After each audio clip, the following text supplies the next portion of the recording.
আসসালামু আলাইকুম। Hello everyone. সবাই কেমন আছেন? অনেকদিন পর একটা ছোট্ট ব্লগ ভিডিও নিয়ে শেয়ার করব আপনাদের সাথে।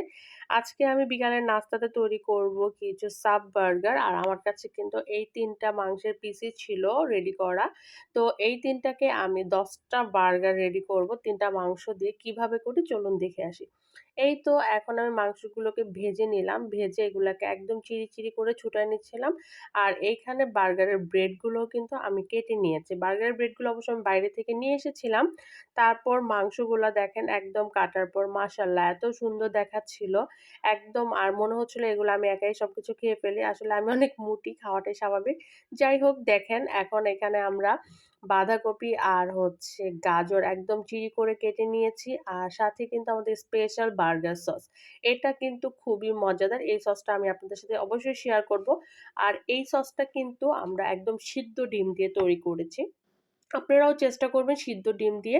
অনেকেই কিন্তু বার্গার সস এই টাইপের কিছু বাসায় মেক করে। সিদ্ধ ডিম দিয়ে ট্রাই করবেন, অনেক ভালো লাগবে। আর আমাদের রেসিপিটা তো অবশ্যই আপনাদের সাথে শেয়ার করব।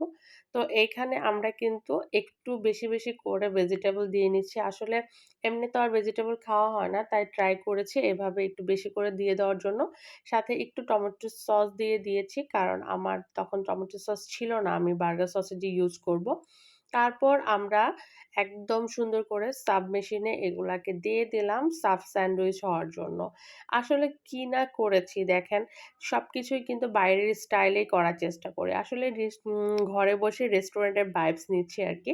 যাই হোক বিকালবেলা ভালোই লাগলো ঘুম থেকে উঠে মজাদার মিনি বার্গার খাবো। আর বার্গার কিন্তু আমার রেডি।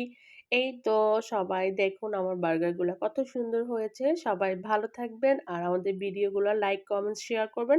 আর সবাই এভাবে বার্গার তৈরি করে খাবেন। সবাই ভালো থাকবেন, সুস্থ থাকবেন। Tata, bye, bye. দেখা হবে আবার কোনো নিউ ব্লগে। আল্লাহ